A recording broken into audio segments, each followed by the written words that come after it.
Ngayon naman po, titikman na natin ang ating ice cream cake.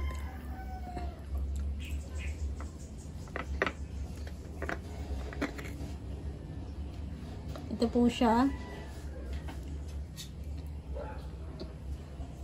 Hi guys! Ngayon gagawa tayo ng ice cream cake na no-bake. Ito ang mga ingredients natin. Meron tayong isang pack ng fudgy bar, condensed milk, at chilled overnight na all-purpose cream. Mag-start na tayo. Una natin gagawin, maglalagay tayo ng ating fudgy bar dito sa ating lagayan. Sa ating molde, bubuksan muna natin to.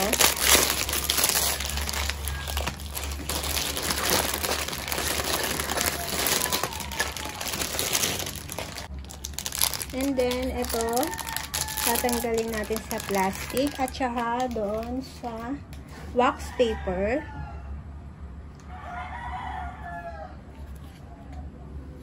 Lalagay natin dyan sa ating molde.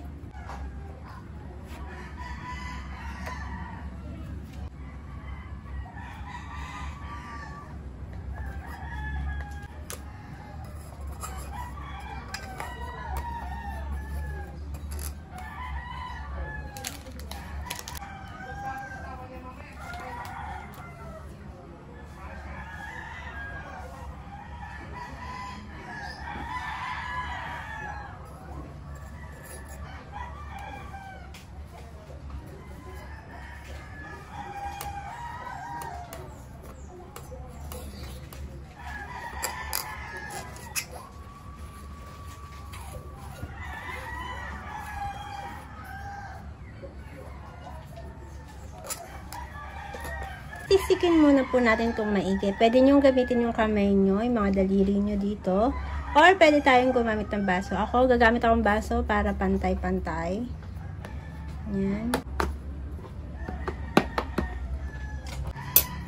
Ito po, pantay-pantay na. Isa-set aside po muna natin to at gagawa tayo ng ating ilalagay na ice cream.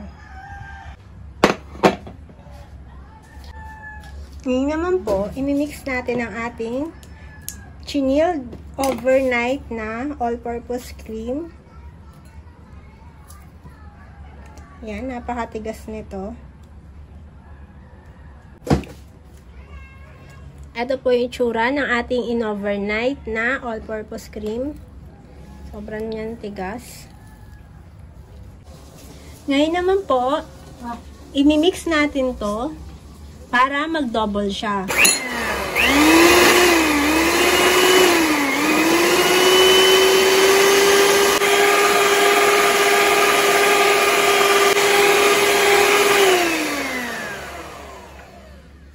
Ngayon naman po, na nag-double na siya, lalagyan na natin siya ng condensed milk. After natin mailagay ang ating condensed milk, imimix po ulit natin.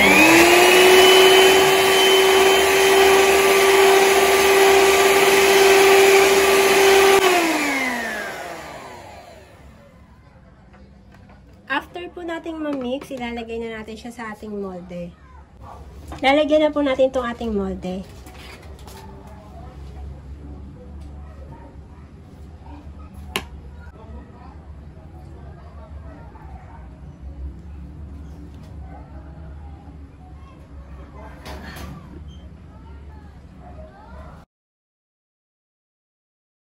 After po natin lagyan to, hindi masyadong puno, lalagyan po natin siya ng toppings na chocolate na maliliit yung butil po. Ganito. Any kind po na toppings pwede nyo ilagay. Kung ano pong gusto nyong toppings, pwede po. Optional lang naman po to. Bubud-budan lang po natin. Ayan.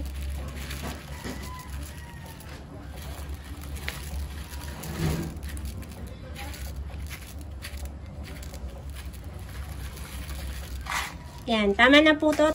Lalagyan po natin ng aluminum foil. Ayan, para ma-cover siya at hindi matapon. Ilalagay muna po natin to sa freezer ng 6 hours or overnight para matigas siya.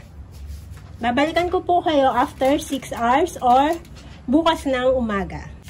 Okay guys, matigas na ang ating ice cream cake. Ito. Ayan. Ngayon ay bubuksan na natin.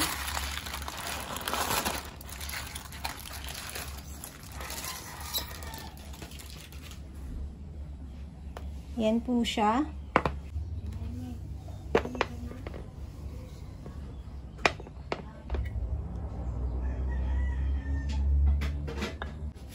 Ito po guys, titikman na natin. Mag-i-slice tayo.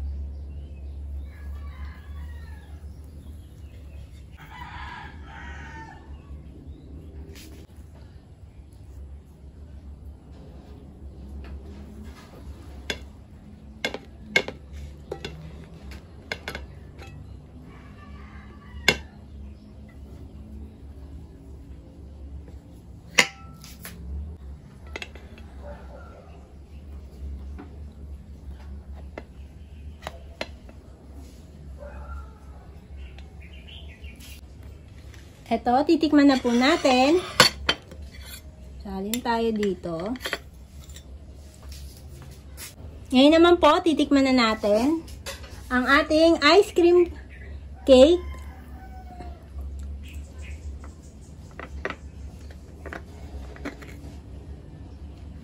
Ito po siya. Masarap siya guys, hindi siya masyadong matamis. Matigas din ang ating ginawang ice cream na toppings.